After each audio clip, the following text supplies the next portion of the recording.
भाई साहब ढुल्लू महतो सड़क पर आ गए हैं और सड़क पर आते ही वह नारा लगाने लगते हैं और ढुल्लू महतो की इस तस्वीर को देखकर टाइगर जयराम महतो के समर्थक खुशी से फूले नहीं समा रहे हैं।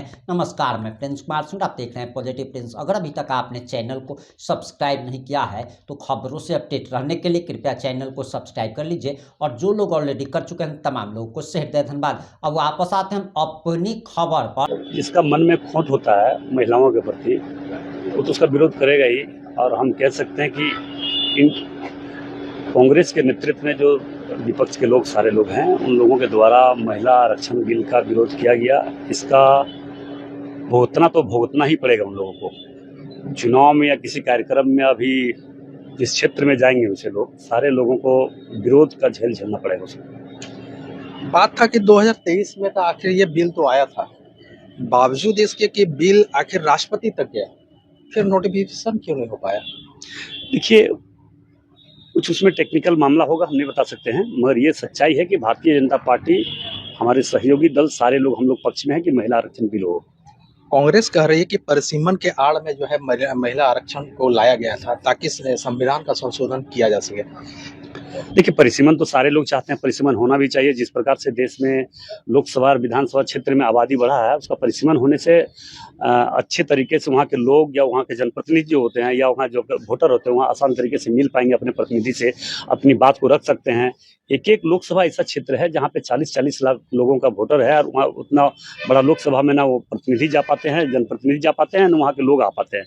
तो इससे परिसीमन होने से क्या होता है कि छोटा छोटा विधानसभा में भी संख्या बढ़ती, लोकसभा में भी संख्या बढ़ता, और परिसीमन होने से वहाँ के लोग अपनी बात को आसान तरीके से अपने जनप्रतिनिधि के पास पहुँचा सकते थे। आपको क्या लगता है कि ये चुनाव को लेकर आखिर इस समय उठाया गया था, जो कई 5 राज्यों में जो चुनाव हो रहा है, ताकि जो है बीजेपी को वोट मिल सके? ये कोई मकसद नहीं है, कोई मानसिकता बीजेपी का नहीं है। बीजेपी अगर इस तरह की मानसिकता रखता तो आसाम चुनाव से पहले भी हम लोग रख सकते थे।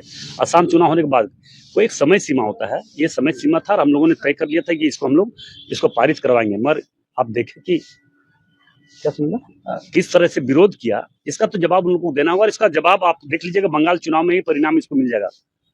वैसे लोग जिसमें टीएमसी है, कांग्रेस है, झारखंड मुक्ति मोर्चा है, राजद के लोग हैं जो विरोध किया है, इसका जवाब अभी बंगाल चुनाव जो होने जा रहा है, मतदान कल ही है ना, कल ही मतदान है ना, हाँ। कल मतदान है। इस मतदान से ही पता चल जाएगा कि महिलाओं का विरोध किस प्रकार से झेलना पड़ेगा आने वाला समय, चाहे झारखंड प्रदेश में हो, चाहे मध्य प्रदेश में हो, चाहे जिस प्रदेश में हो। महिला आरक्षण का विरोध करना बहुत महंगा पड़ेगा इंडी गठबंधन को। अब आगे क्या करेगी? बस एक और, इसका भारतीय जनता पार्टी सदैव हम लोग महिला का आरक्षण के विरोध में है, परिसीमन के विरोध में है। उन लोगों के द्वारा एक सवाल उठाया गया था कि जाति जनगणना होना चाहिए, मगर जाति जनगणना भी हम लोगों ने करवाने के लिए हमारे देश के गृह मंत्री अमित शाह जी ने जोरदार दमदार तरीके से लिखित दे रहे थे कि आप तैयार हो जाइए, हम लोग जनगणना कराने के लिए तैयार है, जाति जनगणना कराने के लिए तैयार है। जनगणना तो हो ही रहा था, मगर जाति जनगणना के बाद जा रहा है, जाति जनगणना कराने के लिए भी हम लोग तैयार थे, उससे भी पीछे हट गए। अच्छा, एक आखिरी क्वेश्चन चुनाव को लेकर है, चूंकि बंगाल में चुनाव हो रही है, बिहार तो आपने जीत ही लिया, क्या लगता है बंगाल, असम का? पूरा देश हम लोग जीतेंगे। पूरा देश इसलिए जीतेंगे क्योंकि देश के लोग 140 करोड़ लोग भारतीय जनता पार्टी के प्रति आशा भरी निगाहों से देख रही है। मोदी जी का नेतृत्व, हमें लगता है कि इस तरह का प्रधानमंत्री किसी भी देश में नहीं होगा जिस प्रकार से हमारे देश के प्रधानमंत्री नरेंद्र मोदी जी और देश के प्रति समर्पित और सेवा के भाव से काम कर रहे हैं।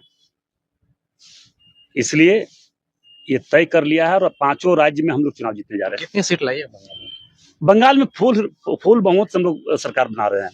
अब आपकी क्या प्रतिक्रिया, अपनी प्रतिक्रिया जोड़ दीजिएगा। जुड़े रहे हमारे साथ। जय हिंद, जय भारत।